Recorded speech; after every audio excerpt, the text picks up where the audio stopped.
The night was quiet in the small Nebraska town when it happened. Olivia Moore sat at her desk, physics textbooks spread open as she worked on her thesis. At 22, she was one of the youngest graduate students in her program. Her apartment was small but cozy, with posters of space and famous scientists decorating the walls. Olivia pushed her long brown hair behind her ears and rubbed her tired eyes. The digital clock on her desk showed 11:42 p.m. She should sleep soon, but the equations in front of her were too interesting to leave. The first sign that something was wrong came when her desk lamp flickered. Then her computer screen went dark. Olivia frowned and checked the power strip. Everything was still plugged in. Power outage, she wondered aloud. But when she looked out her window, the streetlights were still on. Only her apartment was affected. The air in the room changed. It felt heavier, charged with something she couldn't name. The hairs on her arms stood up. A low hum filled the space, growing louder until her teeth vibrated with it. Olivia stood up, knocking her chair over. "Hello?" she called out, though she knew no one else was in the apartment. "Is anyone there?" The ceiling began to glow with a pale blue light. It pulsed in rhythm with the humming sound. Olivia reached for her phone to call for help, but it was dead too. The blue light grew brighter, and suddenly the ceiling seemed to disappear. In its place was a vast metal surface, curved and gleaming. Olivia backed away until she hit the wall. "No," she whispered as a beam of light shot down from the metal surface surrounding her. Her feet lifted off the ground. She tried to scream, but no sound came out. The last thing she saw was her apartment growing smaller below her as she was pulled upward into the strange craft. When Olivia woke up, she was lying on a cold metal table. Straps held down her wrists and ankles. The room around her was unlike anything she had ever seen. The walls curved in odd angles, pulsing with the same blue light she had seen in her apartment. The air smelled like ozone and something alien she couldn't identify. She pulled against the restraints, but they held firm. "Help!" she called out. "Someone help me!" A door slid open in the wall, though there had been no visible seam before. 3 tall figures entered the room. Olivia gasped when she saw them clearly. They were not human. Their bodies were thin and angular, with skin that looked like polished crystal. Light reflected off them in fractured patterns. Where their faces should be, they had flat surfaces with facets that showed broken reflections of Olivia looking back at herself. When they moved, it sounded like wind chimes made of glass. "What are you?" Olivia asked, her voice shaking. "What do you want with me?" The tallest of the 3 beings stepped forward. When it spoke, the sound was like breaking glass, impossible for human ears to understand. But somehow Olivia felt the meaning in her mind. Human specimen secured. Beginning examination protocol. The being turned to its companions. "This one shows unusual cellular patterns." Commander Kirzak's was correct in his selection. One of the other beings approached the table, holding something that looked like a thin silver rod. "The commander will be pleased. This specimen may provide the answers we seek."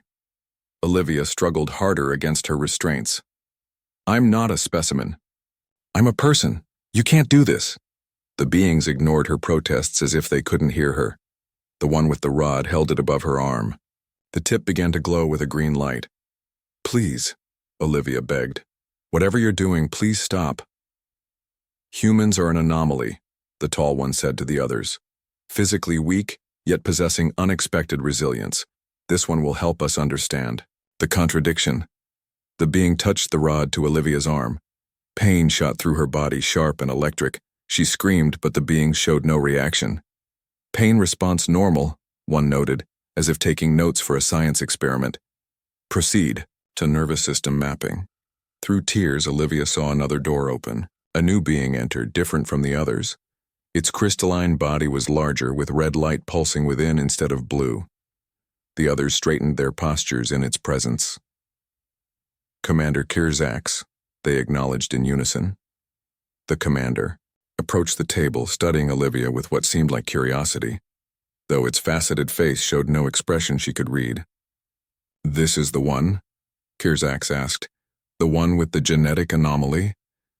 "Yes, Commander. Initial scans confirmed the unusual patterns detected from orbit. Kirzak leaned closer to Olivia. Your species is of great interest to us, human. You should be honored to contribute to our understanding. Let me go, Olivia said, finding her courage despite the fear. Whatever you want to know, I'll tell you.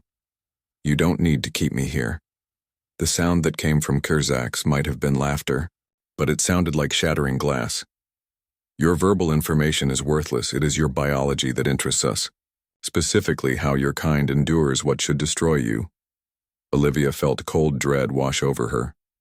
What are you going to do to me? We will test your limits, Kirzak said simply. All of them. The commander turned to the others. Prepare the full examination suite. I want comprehensive data on this specimen. Pain thresholds, tissue regeneration, neural responses, everything.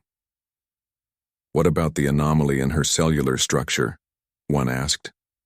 That is of particular interest, Kirzak said.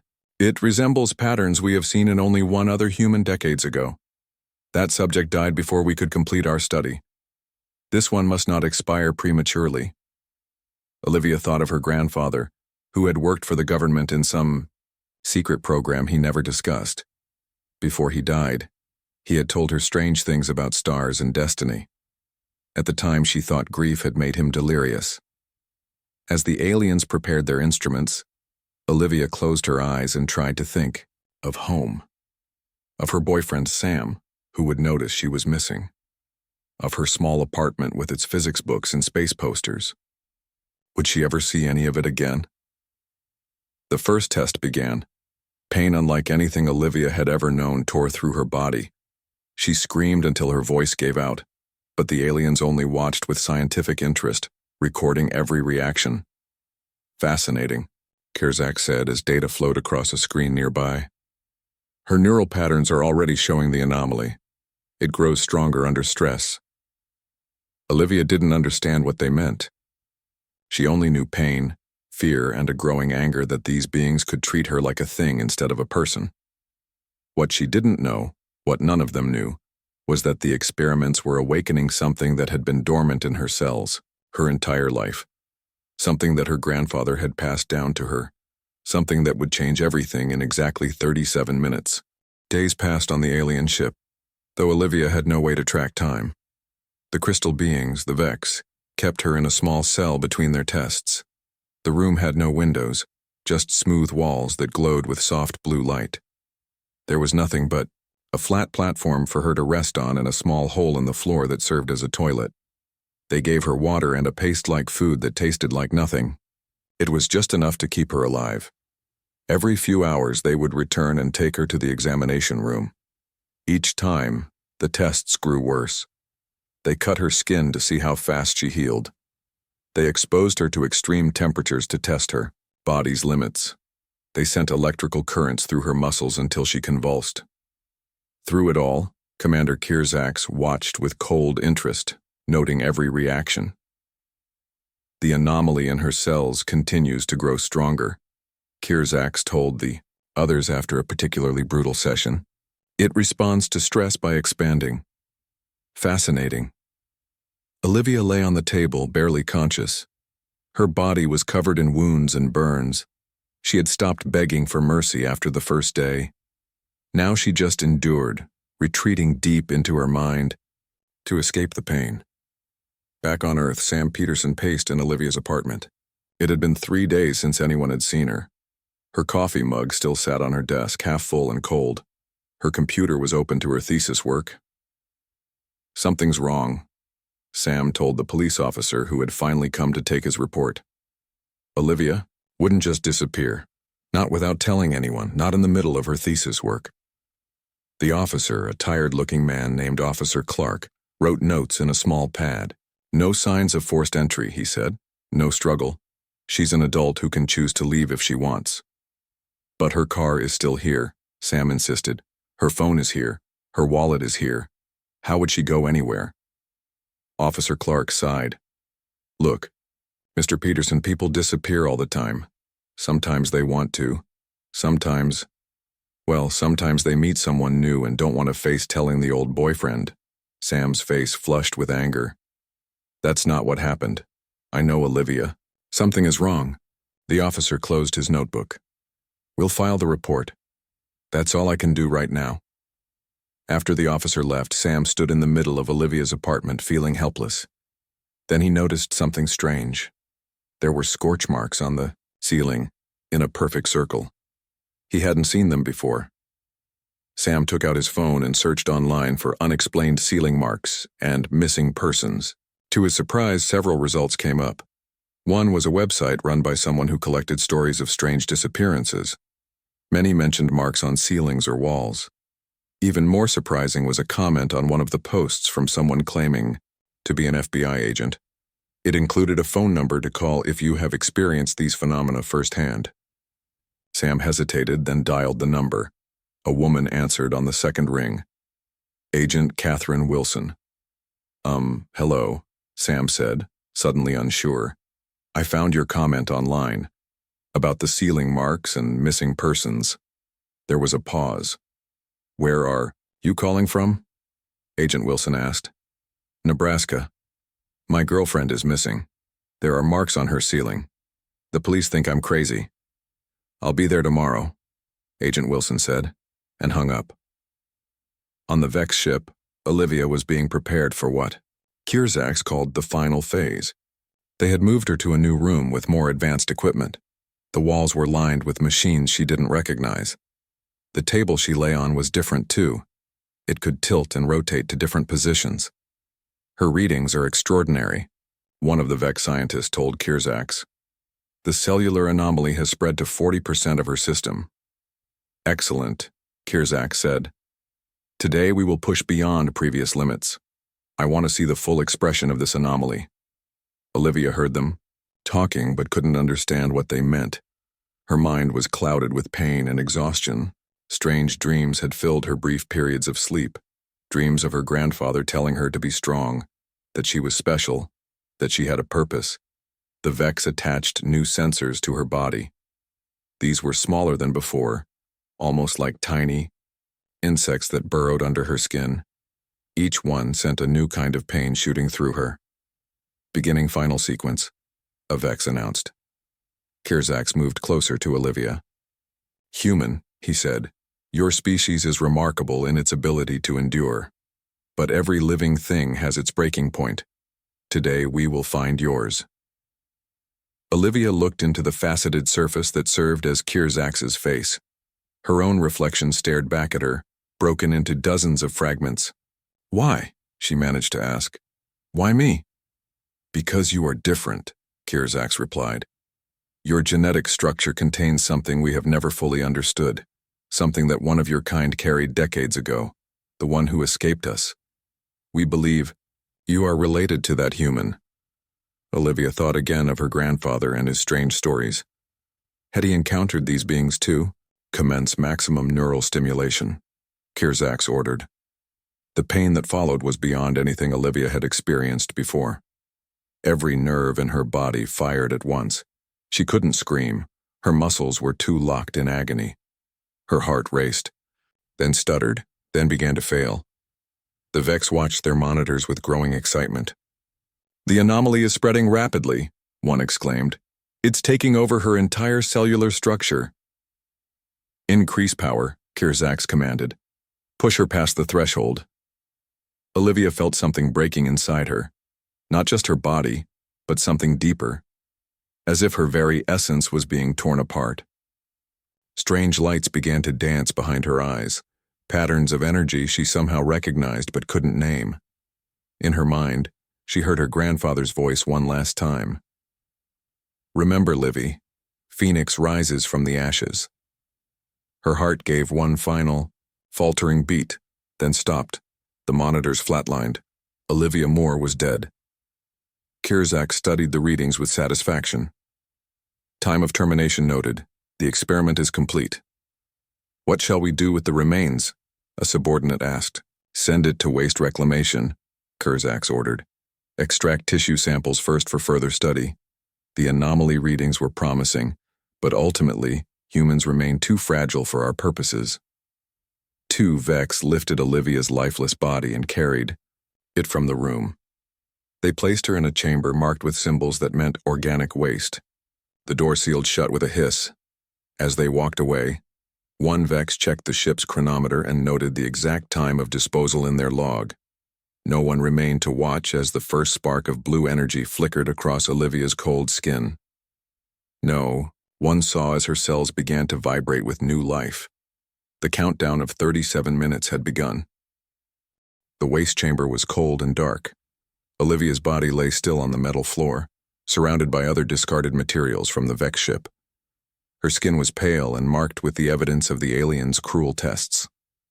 No breath moved her chest. No pulse beat in her veins. By all measures, Olivia Moore was dead. Exactly 30 minutes had passed since her heart stopped beating. 7 minutes remained in the countdown that no one knew was ticking. In the main laboratory, Commander Kurzaks reviewed the data from their experiments. The readings from Olivia's final moments were unlike anything they had seen before. The strange energy in her cells had spiked just before death, almost as if it was gathering itself for something. Prepare these findings for transmission to the home world, Kurzaks told his science team. The High Council will be interested in the genetic anomaly, even if the specimen could not survive our tests. One of the junior scientists approached, cautiously. Commander, should we not conduct an autopsy before disposal? The cellular structure was still changing at the moment of death. Kurzak's crystalline form shifted colors slightly, showing annoyance. The specimen is already in waste reclamation. We will use the tissue samples we collected. The scientist bowed and retreated, but seemed troubled. Back on Earth, Sam Peterson sat across from FBI agent Catherine Wilson in a small coffee shop. Agent Wilson was not what Sam had expected. She was a middle-aged woman with short gray hair and kind eyes that seemed to have seen too much. Tell me exactly what you saw, she said, her voice low and serious. Sam described the circular burn mark on Olivia's ceiling and her strange disappearance. Agent Wilson nodded as if she had heard this story many times before. And your girlfriend? Agent Wilson asked. Did she have any family history of unusual experiences? Sam thought for a moment. She mentioned her grandfather once. He worked for the government in the 70s, some kind of secret program. Olivia said he would tell strange stories sometimes, especially near the end of his life. Agent Wilson's eyes narrowed. What was his name? William Moore, Sam said. He died about 5 years ago. Agent Wilson took out her phone and sent a quick text. Then she looked at Sam with new intensity. Mr. Peterson, I need you to come with me. There's someone you need to meet. In her car, Agent Wilson made a call. Linda, it's Kate. I think we have a Phoenix connection. William Moore's granddaughter. Sam couldn't hear the response, but Agent Wilson's face grew grim. How long ago? Are you sure? Another pause. We're on our way. She hung up and drove faster. What's going on? Sam asked. What's Phoenix? What does this have to do with Olivia? Phoenix was a government program in the 1970s, Agent Wilson explained. They were trying to create humans who could survive extreme conditions, space travel, radiation, that sort of thing. William Moore was one of their test subjects. And Olivia? Sam asked, his voice shaking. The changes they made to the test subjects affected their DNA. It could be passed down to their children, and their children's children. Sam stared at her. Are you saying Olivia has some kind of modified DNA? Agent Wilson nodded grimly. And if I'm right, she's been taken by the same beings that have been abducting humans for decades. The same ones that took her grandfather. We call them the visitors. They call themselves the Vex. On the alien ship, 35 minutes had passed. Since Olivia's death, 2 minutes remained. In the waste chamber, something impossible began to happen. A faint blue glow appeared beneath Olivia's skin, pulsing like a heartbeat. It grew stronger with each passing second. At 36 minutes, her fingertips began to twitch. The burn marks and wounds on her skin started to heal, closing up and fading away as if time was running backward. On the bridge of the ship, alarm suddenly blared. A Vex technician checked the readings in confusion.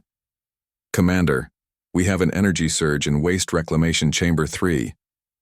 Kirzak's moved quickly to the monitor. Source? Unknown, the technician replied, but it's growing stronger. The pattern matches.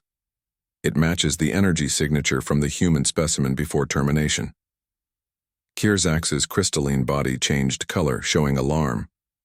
Impossible. Check your instruments. At exactly 37 minutes after Olivia's death, the waste chamber exploded with blue light. The metal walls bulged outward, as if hit by some massive force from within. The ship's lights flickered and dimmed. Olivia Moore opened her eyes. But they were not the same eyes. Where there had been brown irises, now there was only swirling blue energy, like looking into the heart of a star. She sat up slowly, examining her hands and arms with curiosity. Her skin was unmarked, perfect. But beneath it, blue light traced the pattern of her veins. She stood up, feeling strange and wonderful. Her mind was clear in a way it had never been before. She could feel the ship around her, could sense the energy flowing through its systems. She could feel the Vex moving through corridors, their crystalline bodies vibrating with panic, and she could understand them now. Their glass-like language no longer sounded like meaningless noise. She heard their words in her mind as clearly as English. Most clearly of all, she heard Kirzak's, his voice echoing through the ship's communication system. Secure all sections. The specimen has somehow reactivated. This is not possible. Olivia looked at the sealed door of the waste chamber. With just a thought, it tore free from its frame and clattered to the floor. She stepped out into the corridor, her bare feet leaving glowing footprints on the metal floor. A Vex guard saw her and raised a weapon. Olivia tilted her head, curious rather than afraid. The guard fired. The energy bolt struck her chest but dissipated harmlessly, absorbed into her glowing skin. Olivia raised her hand, not with anger but with a sense of experimentation. Energy flowed from her fingertips, wrapping around the guard like blue lightning. The Vex didn't scream. They had no mouths for such sounds, but its crystalline body vibrated in what she now recognized as fear. "I'm sorry," Olivia said softly. "I just want to go home." She released the guard, who fell to the floor, unharmed but terrified. Olivia continued down the corridor, following an instinct that pulled her toward the bridge of the ship. Toward Kirzak's. On Earth, Sam arrived with Agent Wilson at a hidden facility buried beneath an ordinary-looking office building. They were met by Dr. Linda Carter, a stern woman in her 60s with a lab coat and a security badge that bore a symbol Sam didn't recognize. A bird rising from flames. Phoenix, Agent Wilson explained, seeing him notice the symbol. Named after the mythical bird that rises from its own ashes. Dr. Carter led them to a room filled with monitors. One screen showed a satellite view of Earth, with a blinking red dot in orbit. "We've been tracking the Vex ship since it entered our atmosphere 3 days ago," Dr. Carter explained. "We lost track of it for a while, but about 5 minutes ago, it suddenly gave off a massive energy spike. Something is happening up there." "Olivia?" Sam asked hopefully. Dr. Carter's face was grim but excited. "Maybe. If she's anything like her grandfather, we might be witnessing something unprecedented." The red dot on the screen began to move. The Vex ship was changing course, heading directly toward Earth. Olivia walked through the corridors of the Vex ship with purpose. The metal doors slid open before she even touched them. She could feel the ship's systems responding to her thoughts, as if the vessel itself recognized her new power. Her bare feet left glowing blue footprints that faded slowly behind her. Vex crew members fled at the sight of her. Some tried to stop her with their weapons, but the energy blasts either disappeared into her glowing skin or bounced away harmlessly. She didn't try to hurt them. She just kept walking, heading for the bridge where she knew Kirzak's waited. As she moved, Olivia explored her new awareness. She could sense the energy flowing through the ship's walls. She could feel the vibrations of the Vex's thoughts, their fear and confusion spreading like ripples in water. Most surprisingly, she could access the ship's computer systems with just her mind, browsing through files and data as easily as flipping pages in a book. What she found horrified her. The Vex had been visiting Earth for decades, abducting humans for their cruel experiments. Hundreds of people had suffered and died on their examination tables. Olivia wasn't the first, but she was determined to be the last. On the bridge of the ship, Commander Kurzaks watched the security feeds with growing alarm. The human female was moving through the vessel unchallenged, her body transformed into something that defied their understanding of biology. "Lock down all sections between the specimen and the bridge," Kurzaks ordered. "Activate emergency protocols." "Commander," one of the officers responded, "the systems are not responding correctly. Something is interfering with our control." Kurzaks's crystalline body flashed red with anger. "How is this possible? It is just one primitive life form." "Sir," another officer called out, "the ship has changed course. We are heading back to the human planet." "Override it." "We cannot. The navigation systems are locked." Kurzaks realized then that they were dealing with something beyond their experience. The genetic anomaly they had been studying had transformed the human into something new, something powerful, something that could challenge even the advanced technology of the Vex. The doors to the bridge slid open, and Olivia Moore stepped through. The blue energy swirling beneath her skin pulsed with each heartbeat. Her eyes glowed like twin stars. "Hello, Kurzaks," she said calmly. The Vex commander backed away. "What are you?" Olivia tilted her head. "I'm not entirely sure, but I think I'm what my grandfather was meant to become. What your people tried to prevent by taking him all those years ago." She stepped forward, and the Vex officers retreated. Only Kurzaks held his ground. "Your kind is dangerous," Kurzaks said. "The genetic modifications your government created could upset the balance of power in this sector of the galaxy. We were authorized to study and contain the threat." "By torturing innocent people?" Olivia asked. Her voice was soft but carried an edge of steel. "By taking them from their homes and treating them like lab animals?" She raised her hand, and blue energy crackled between her fingers. "I could destroy this ship with a thought. I can feel every system, every power conduit. I could tear it apart from the inside." Kurzaks's body changed color, showing fear for the first time. "Then why don't you?" Olivia lowered her hand. "Because that would make me like you. And I'm still human enough to know better." Instead, she reached out with her mind and touched the consciousness of each Vex on the bridge. She created a connection between them and herself, a perfect empathic link. And through that link, she sent them the memory of everything they had done to her. Every cut, every burn, every moment of pain and fear and desperation. The Vex had never experienced pain themselves. Their crystalline bodies didn't process sensation the way humans did. The sudden flood of human suffering overwhelmed them. They fell to their knees, their bodies vibrating in distress. "That is what it feels like," Olivia said quietly. "That is what you did to me, and to hundreds of others like me." Kurzaks looked up at her, his faceted face reflecting fractured images of Olivia's glowing form. "We did not understand. Now you do," Olivia said. "And now you're going to take me home." Back on Earth in the hidden facility, Dr. Linda Carter watched the monitors with growing excitement. The red dot representing the Vex ship was moving steadily toward their location. "It's definitely coming here," she told Sam and Agent Wilson. "And it's broadcasting a signal, a human signal." "What does it say?" Sam asked, hope rising in his chest. Dr. Carter adjusted some controls and a voice came through the speakers. It was distorted and strange, but unmistakably Olivia's. "This is Olivia Moore. I'm coming home. Please don't shoot down this ship. I'm in control now." Sam's legs nearly gave out from under him. Agent Wilson helped him to a chair. "She's alive," he whispered. "How is this possible?" Dr. Carter's eyes were bright with scientific curiosity and triumph. "The Phoenix program. William Moore was one of our most promising subjects, but the Vex took him before we could complete the process. He escaped them somehow and returned to Earth, but the changes to his DNA were only partial. We monitored him for years, and then his children, and finally his granddaughter, Olivia." "You knew about her all this time?" Sam asked, anger rising. We watched from a distance, Dr. Carter said. We had no idea if the genetic modifications would ever express themselves. Most descendants of Phoenix subjects lead completely normal lives. But it seems that in Olivia's case, exposure to Vex technology somehow completed what we started decades ago. Agent Wilson's phone rang.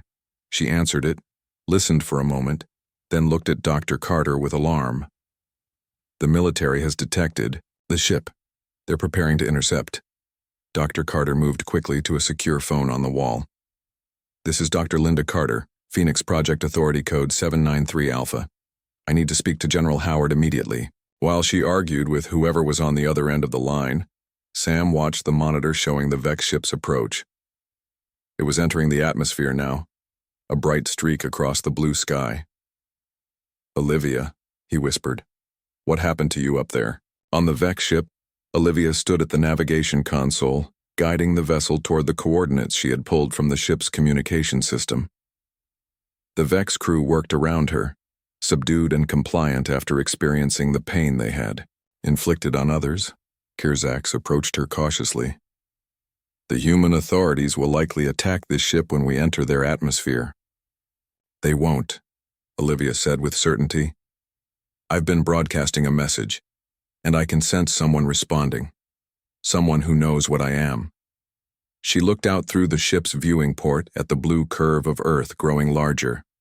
After everything that had happened, she was finally going home. But she knew she was returning as something different than what she had been when she left. What will you do with us? Kierzaks asked. Olivia turned to face the commander. That depends on you. Are you willing to learn? To understand humans as people, not specimens?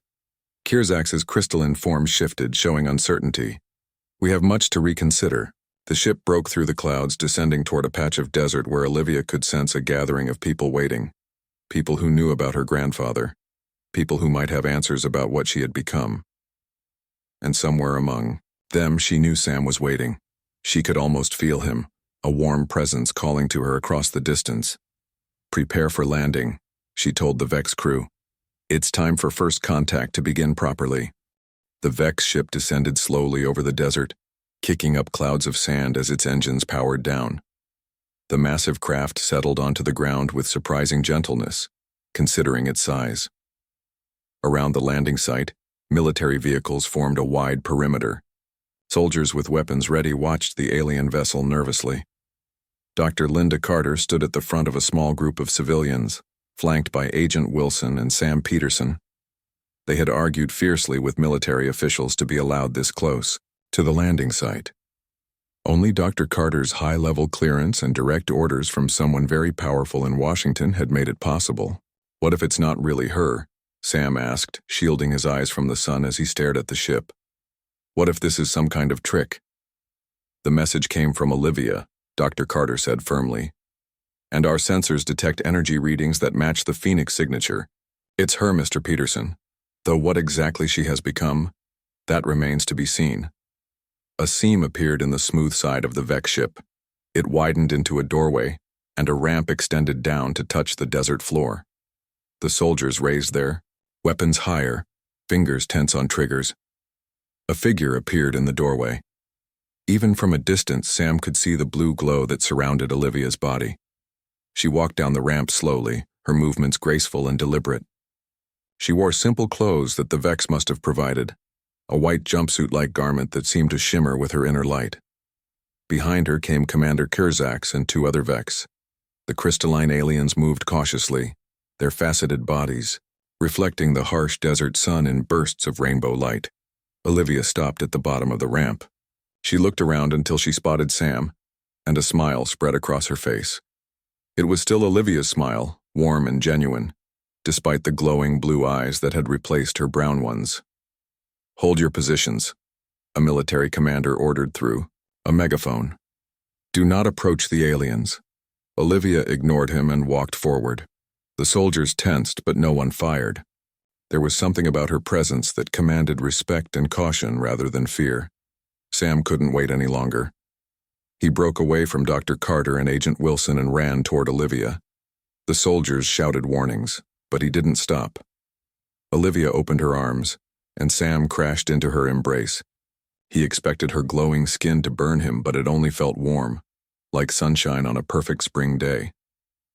"Olivia?" he whispered, pulling back to look at her face. "What happened to you?" "I died, Sam," she said simply. "And then I came back as something more." Dr. Carter approached them slowly, her scientific curiosity evident in her expression. "Ms. Moore," she said formally, "I'm Dr. Linda Carter. I worked with your grandfather on the Phoenix Project." Olivia nodded. "I know who you are.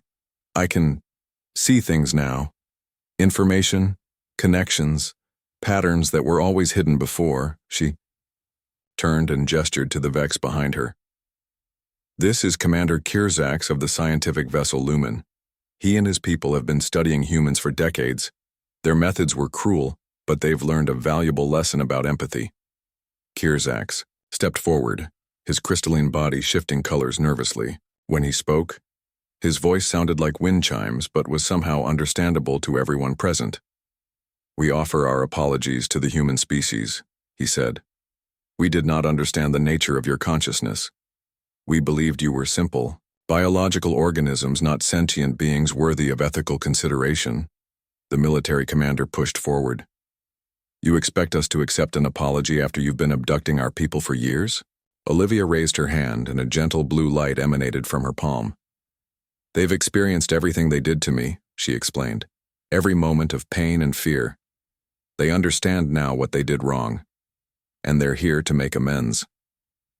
Dr. Carter couldn't contain herself any longer.